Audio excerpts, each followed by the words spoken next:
Hi, and welcome to the presentation on standing up to procrastination. Did you know that procrastination is something that most people experience in some area of their life or another? We put off things we don't like, such as writing or confrontation, or things that don't interest us, perhaps that's statistics. Procrastination becomes a problem if it affects the quality of our work or starts to make us feel stressed and guilty.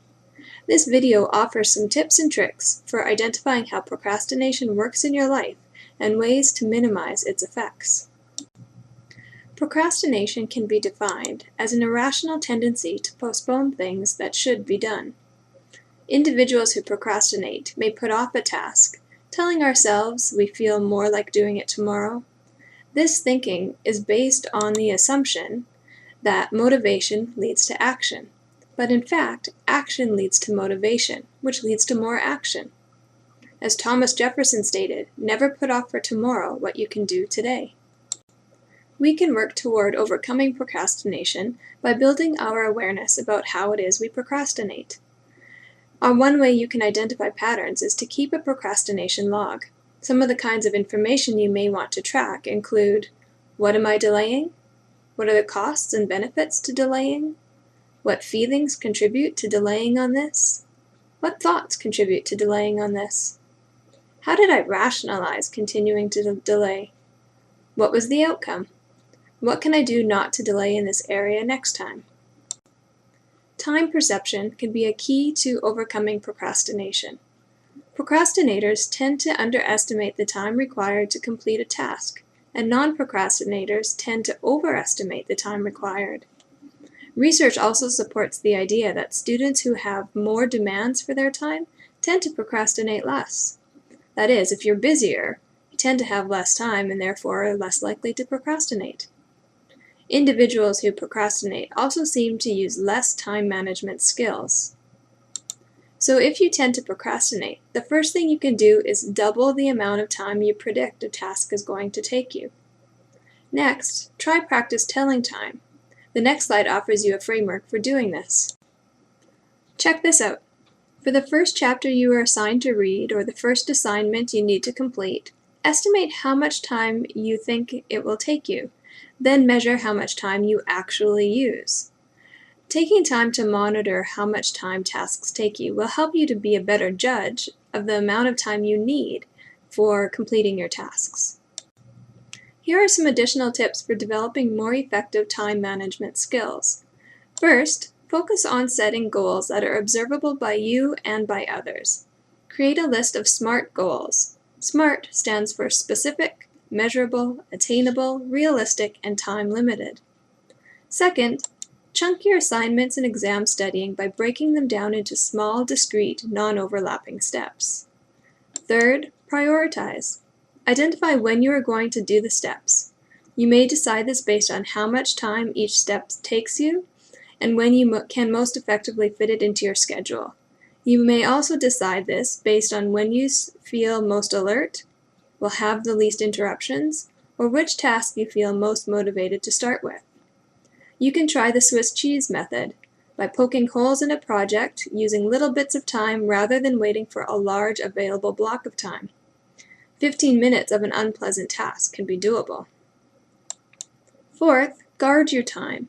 There are lots of people who want to just take a minute of your time and end up killing hours of valuable productivity time.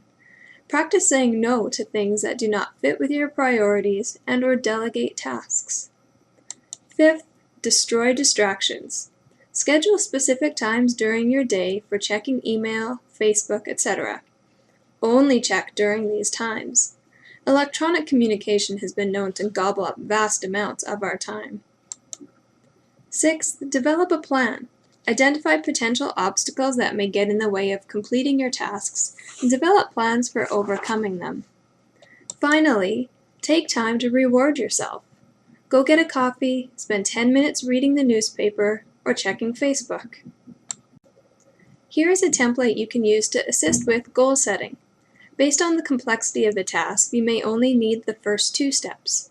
More complex tasks, such as an honors thesis, may require you to break tasks into smaller chunks by using step 3 as well. When developing tasks and goals, remember to think SMART. specific, measurable, achievable, realistic, and time-limited. As a final note, I would like to leave you with this quote. Time is an equal opportunity employer. Each human being has exactly the same number of hours and minutes every day. Rich people can't buy more hours, scientists can't invent new minutes, and you can't save time to spend it on another day. Even so, time is amazingly fair and forgiving. No matter how much time you've wasted in the past, you still have an entire tomorrow. The SU Wellness Center has launched a university-wide initiative to support all campus members in creating a healthy campus community. This initiative recognizes that everyone, students, faculty, and staff, have a role to play in creating a healthy campus community. It also recognizes that student health and well-being is essential to academic success, and that if we all work together to create a supportive campus environment, students will thrive not only in university, but in all areas of their lives. A healthy campus community is one where we all feel supported and empowered to take action on our own well-being, but are also willing to lend a hand to support others. Remember, if you are concerned about a friend or your own well-being, it is important to seek help early. Call or visit the SU Wellness Center at 403-210-9355, located in MacEwan Student Center, room 370. We are open Monday to Friday, 9 a.m. to 4:30 p.m.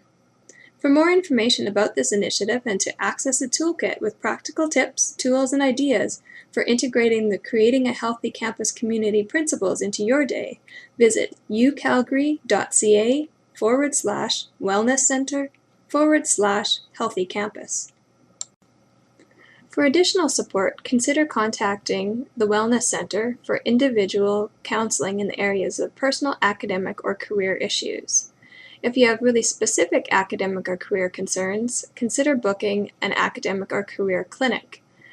Also, you may visit our website for additional resources and supports.